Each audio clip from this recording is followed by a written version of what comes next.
ทักทายพ่อแม่พี่น้องมื้อนี้บ่ใจมาแจ้งข่าวร้ายสู่พี่น้องฟัง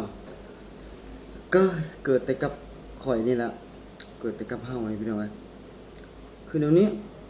ช่อง YouTube บ่ใจ 400,000 ผู้ติดตาม 400,000 น่ะถูกปิดสร้างรายได้เด้อพี่น้องแต่ยังบ่ได้ยื่นอุทธรณ์คันสิได้ก็ประมาณ 2-3 เดือนพุ่นแหละบ่ใจยังพยายามแก้อยู่ผิดกฎชุมชนเรื่องมีเด็กน้อยอยู่ในคลิปก็คือคลิปที่เราไปถ่ายแล้วเราก็พยายามเซ็นเซอร์แล้วได้พี่ต้องจำได้บอกคลิปมันผู้ที่เอาไม่แหย่ก้นลูกนะบ่ใจพยายามเซ็นเซอร์คลิปเรียบร้อยตัดทิ่มบ่ได้บ่เอาก็ผิดกฎชุมชนอยู่แล้ววันนี้มันกับ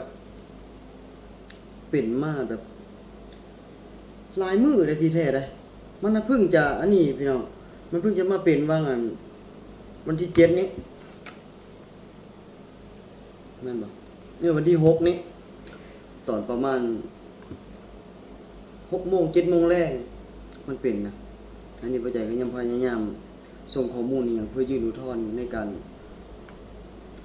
แก้ไขผิดกฎแต่บ่ได้มีผู้ใดมาแฮ็กบ่ได้มีผู้ใดมาเฮ็ดดอกผิดกฎชุมชนก็คือถ่ายเด็กน้อยแต่ว่าเฮาก็ได้ก่อนเฮาจะถ่ายคลิปเฮาก็ได้บอกกันทั้งแม่ทั้งหยังเพิ่นอยู่ว่าเอาแพร่เอาหยังมาปิดก้นด้เพราะฉะนั้นแล้วก็เปิดก้นให้เบิ่งตลอดแล้วว่าบ่มีส้มบางเทื่อเฮาตัดคลิปมันก็พลาดนะพี่น้องมันก็บ่เห็นเบิดเพราะว่าคลิปมันยาวเราก็จี้แต่ว่าบ่มีส้มเข้าใจการแนะนำให้เราเอาแพร่มาปกอวัยวะเพศมันก็ค่อนข้างจะบ่ได้อยู่แล้วมื้อนี้ไว้ใจมาแจ้งอันนี้แหละสาเหตุที่บ่ใจบ่ค่อยสิอยากถ่ายคลิปเด็กน้อยเลยเด็กน้อยแจกข้าวต้มขนมก็ยังผิดในบางช่วงนะพี่น้องแจกข้าวต้มขนมให้เด็กน้อยนะจะมันเป็นนี่ยังละจะเฮาก็ศึกษากฎมันพอประมาณแต่นะอาชีพเฮาเป็นคอนเทนต์เฮามันเป็นแนวนี้เด้สายถ่ายคลิปเฮามันเป็นแนวนี้แล้วอีกอย่างข้อซ้ำแท้ซ้ำว่าเดี๋ยวใจเบิ่งนี่นายพี่น้องโทรศัพท์ก็ตายเลยได้มันบ่ได้ตกบ่ได้หยังดอกพี่น้องแต่ว่าจอมันเป็นเส้นมื้อนั้นนี่เป็นเส้นน้อยเดียวนึงบัดตอนนี้เต็มเลยเคาะซ้ำกำซัดอีหลีโอ้ยตายละโทรศัพท์ก็เพเสียดจังได๋ล่ะต่อไปนี่สิเป็นบ้านเป็นเมืองอยู่บ่แบบนี้พี่น้องเอ้ยจะละเมื่อยเด้อ่อนฮอดกระดูกอุตส่าห์สร้างซ่อมขึ้นมากับ FC พี่น้องเบ่ทุกผู้ทุกคนถ้าบ่มีพี่น้องเฮาก็คือสิบ่ฮอดจุดนี้มันก็2เทื่อเป็นตอนนั้นคลิปซ้ำเนื้อหาซ้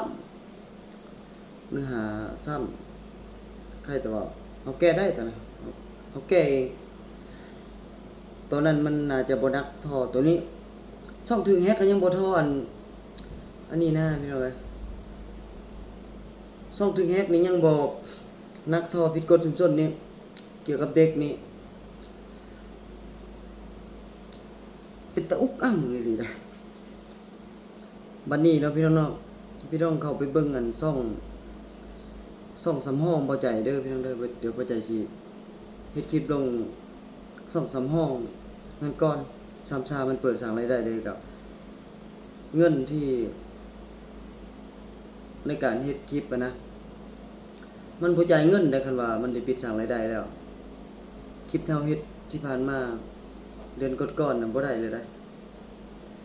นี่อีกปั้น10 ปลายมือเงิน YouTube ก็ออกแล้วแต่ว่าเฮาบ่ได้เงินกีบ1 บาท 1ก็บ่ได้เลยจาก YouTube แล้วก็คลิปตัวนั้นบ่จะได้เอาลง3เทื่อได้คลิปตัวมันเฮ็ดให้ช่องเฮาปิดสั่งรายได้นะเทื่อนึงบ่จะเอาลงไปก็คลิปมันลบอัตโนมัติแล้วก็เลยมาแก้มาตัดต่อแล้วก็แ แก้ไขใหม่เบิดเซ็นเซอร์ละเอียดขึ้นแล้วก็มือ 2-3 มื้อต่อมาบ่ใจเอาลงอีกก็8-9 ชั่วโมงก็ลบอีกต่อมาตัดทิ่มเป็นหมดกินนมกับตัดทิ่มอีหยังก็ตัดทิ่มก็เป็นอีกบาดนี้แล้วก็มันอุกใจเลยจะจ้อย จะเป็นได้ถ่ายคลิปลง2-3 ห้อง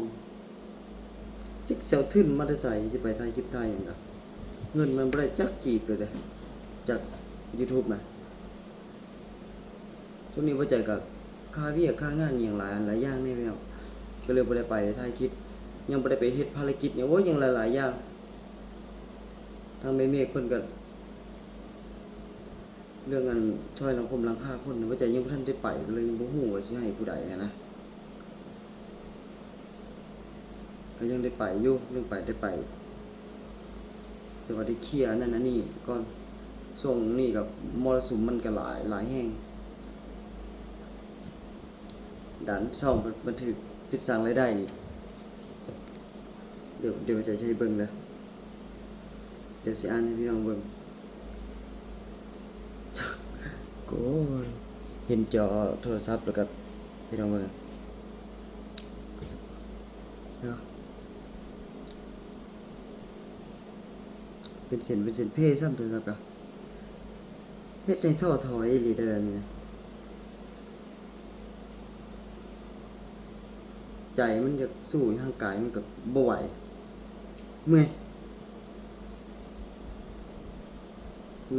เดี๋ยวเวลาเรือน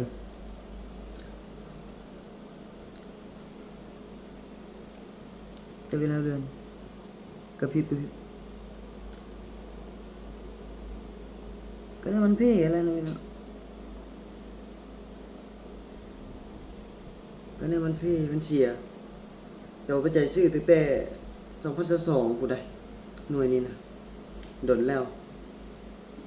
แต่ก็ใช้งานคุ้มค่าอยู่บ่ได้เฮ็ดตกบ่ได้เฮ็ดอีหยังดอกพี่น้องเอ้ยแต่ว่ามันตั้งจะเป็นกับจำเป็นแล้ว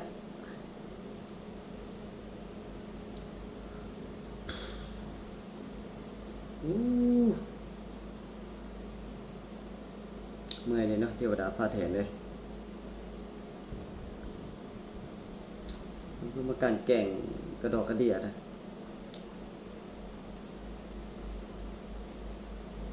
บ่มีผู้ใดเฮ็ดดอกน้อยเนาะแต่ว่าผลของการกระทำของเฮาแล้วเนี่ยเฮาไปถ่ายคลิปเนี่ยมันผิดมันกับปิดสั่งรายได้มีไปเฮ็ดเฮาทั้งนั้น